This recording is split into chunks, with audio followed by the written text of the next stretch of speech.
Hi, it's January 2011, and this is my review of the book entitled Final Events and the Secret Government Group on Demonic UFOs and the Afterlife. A little light reading by author Nick Redfern. The book is from Anomalous Books. They have a website at anomalousbooks.com, is the publisher. The book is about 250, little over 250 pages, 30 small chapters. The quality of the book is decent. I went through, I didn't find any glaring grammar mistakes or anything like that. The price point of the book's like $15, so keeping that in mind as you read the book, the layout's pretty simple. Standard one column text with couple black and white scans of documents or pictures thrown in just to give the book a little pizzazz, but it's simple to keep the price point down. The author does a good job of putting together his kind of logical, cohesive story, and he also does a decent job of going through and making footnotes or leaving enough information about certain topics, with like names of documents and such, that if you're interested in something, you can go through and track the information down on yourself. Now, a quick scan of the content of the book. Basically, the book, again, light reading, is about how a secret government group was formed and how Nick Redfern came to become aware of this group. And this group was basically formed to look into UFOs, and there were other governments other government groups and agencies looking into UFOs. This group that the book deals with is known as the Collins Elite, and it was formed in the 40s. And the book traces through how this group, as it investigated initially something that was totally un-UFO related, how they started looking into the phenomena and the people and courses of events over the last 50 years that have shaped the group's thinking that ultimately UFOs are not alien visitors from another planet. They are beings that have always been here. They are demonic, satanic, and they are trying to deceive humanity before the final battle of good and evil. Now, Nick Redfern himself is not a Christian. He's just merely relaying this tale, and I think he's confused or doesn't know what to think about it as much as most of the people that will read this book. A little bit of disclosure: I am a born-again Christian. I do have experience, unfortunately, with the occult and with the esoteric. I say unfortunate because as a Christian, God commands us to be innocent in the ways of evil and to be knowledgeable about the ways of good. So I don't think necessarily having all this knowledge is necessarily a good thing, but some of us out there have it. So hopefully God will use that to have people like me who are Christians reach like-minded people. Anyway, I diverge. As far as the book, what do I think about the book? Again, with a disclosure that I'm a Christian and I think that the UFO phenomena is demonic, this book was made for me, which kind of in itself raises a couple red flags.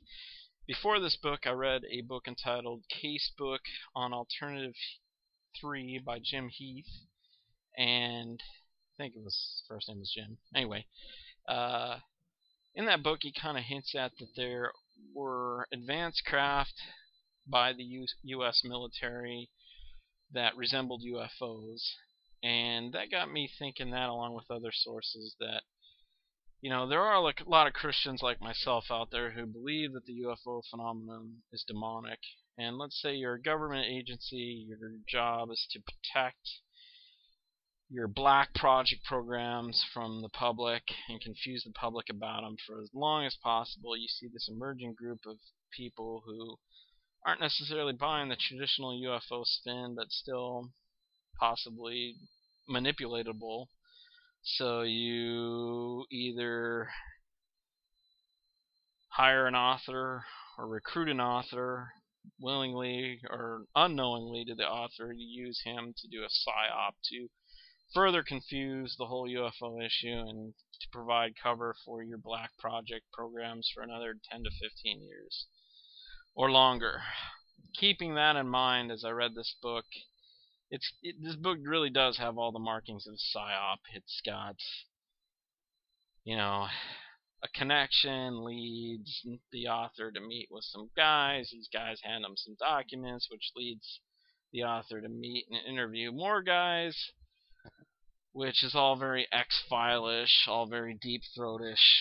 And if I just read the book and hadn't done any other research, I would be very skeptical of it, even though, in a sense, I'm the target audience. In fact, you could even make the argument that the author could have just also seen this group out there and said, hey, these guys can buy books, so I'll go ahead and spin a yarn about UFOs and target it to this emerging group of people who are a market for the UFO demonic hypothesis.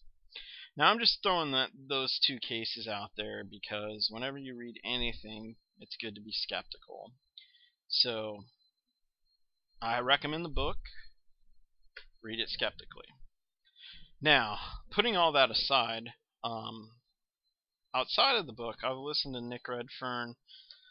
One of the good things about the author is he seems to be very accessible. He's out there doing interviews. He's got a blog. I think he also posts on another blog called UFO Mystic. And if you listen to his interviews, you can go to YouTube and type in Nick Redfern or do a Google search. You'll find links to him with audio and some printed stuff. He seems very genuine. He didn't. Again, I'm not claiming to be some great diviner of human character or anything, but just listening to him, he seems to be genuine. He seems, again, to be kind of not knowing what to take of the whole Collins Elite, as this military group is called. Kind of what to do with their spin on it. He seems to be just passing the data along. So, I don't know. I'm confused, honestly. I don't know what to think. But I do think that the book was, if you're into UFOs, if you're a Christian that's into the demonic hypothesis that states that UFOs are demonic, or even if you're one of the people who believe that UFOs maybe not necessarily aren't demonic, but they are ultra-dimensional rather than rather than terrestrial, then I'd say this book is a good read for you and worth reading. With that being said, I'm going to spend a little bit of time. Well, that was my recommendation for the book, so if you'd like to stop there and go ahead and buy it or not buy it and decide for yourself, I'd recommend that you do so. I'm using Screenomatic. There's a 15-minute limit on what I can say and record, so since I've got some extra time, I'm just going to go ahead and postulate about things and share my thoughts on the whole UFO deal. You're welcome to stop now if you don't want to hear me babble, but I encourage you to stick around and hear what I have to say and do with it what you will. Firstly, I think that the UFO phenomenon it's obvious to anybody who really looks at it seriously, not to put people down who maybe have a different opinion than me, but just looking at the preponderance of evidence, it's really hard to keep maintaining that UFOs are little green men from outer space, or people that are traveling, or beings that are traveling hundreds of thousands of light years, incredibly vast distances across space to come down and butcher a cow, to sexually molest people, to kidnap them, to possibly kill and chop up people just like they do the cows, and play games with people, fade in and out of reality on radar signatures, and play games with military aircraft and do all sorts of weird stuff. It doesn't fit that some intergalactic civilization would be doing that unless they're just so vastly different than us that we just don't understand them. But I think the evidence is pretty much there once you really start researching things for a while that UFOs aren't terrestrial craft. Now, I think the UFO phenomenon again is made up of multiple things. There are the weird, unexplainable weather type stuff that happens that can account for some of it. I'm sure there are people that are just crazy who claim to see things or have some kind of other agenda that really didn't see anything. I'm sure there is some limited groupthink where enough people hype themselves up, they convince themselves they saw things. But at the same time, there's just so much evidence from credible sources, politicians, generals, high police, civilian government officials, groups of people at a time. Heck, look at Fatima. There was few, some people wouldn't say that's UFO, but I'd say it's related, where people see, thousands of people at once have seen these things. There's all sorts of video, though typically it's, again, doesn't fit that little craft thing where you see lights and stuff and they break apart and merge back together. I think a lot of authors, Jacques Vallée, Alan Hynek, a lot of guys kind of ditched early on out of that initial kind of research group that came out of the 40s and 50s that UFOs were space travelers. And though these guys didn't come to a Christian conclusion, they did come to the conclusion that these things, whatever they are ultra terrestrials rather than extraterrestrials. Some other good books, if you feel the need to pursue this, and again, I'll give a warning here in a minute about doing that, would be The Mothman Prophecies and Operation Trojan Horse by John Keel. Those books I recommend, especially Operation Trojan Horse, if you want to really get a good sense of, what this phenomenon's like for those who experience it. Now my warning, as someone with a little bit of knowledge on the occult and esoteric subjects and all that, not a lot, but a little, I do know that the more you look into this type of stuff, essentially you put yourself at risk. Like if you go out and say, I want to see UFOs, essentially on a spiritual level, assuming that these things are demonic for a minute, just if you're not a Christian, follow along with me there. What you're doing is you're almost giving these things permission to mess with you. And before you get excited going, oh, that sounds cool. No, it's not cool. These beings are there for your destruction and your hurt. If you listen to some of the interviews by Nick Redfern, again, he's not a Christian by any means. At least he never indicated he would, and I think he's indicated that he's not. That bad things constantly happen to people that are involved in this stuff. People that have alien abductions and stuff like that. I mean, it's not a good thing. Over time, they suffer. And if you go out and start looking into things that God specifically forbids you to look into, you can end up finding them, or they finding you would be more of a accurate statement where you give them, just by your actions, almost an authority, and I'm even getting chills talking about that, to mess with you. So that's the warning.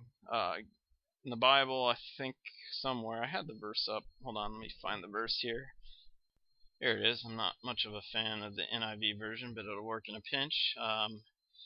But I want you to be wise about what is good and innocent about what is evil. That's Paul talking in the book of Romans. And I think that can be backed up in other places too, where in the Old Testament, God said, you shall not suffer a witch to live.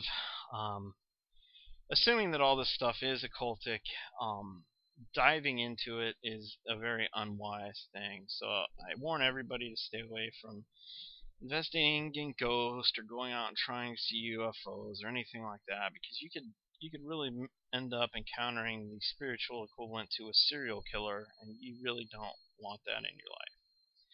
So assuming that this Collins elite group is legit, and if they are and they're listening, they should read me in, because I'd be an ideal candidate for their group. Plug. What should they do? Well, I think they should do what they've been doing pretty much since the beginning, is trying to keep a lid on this stuff in the public eye.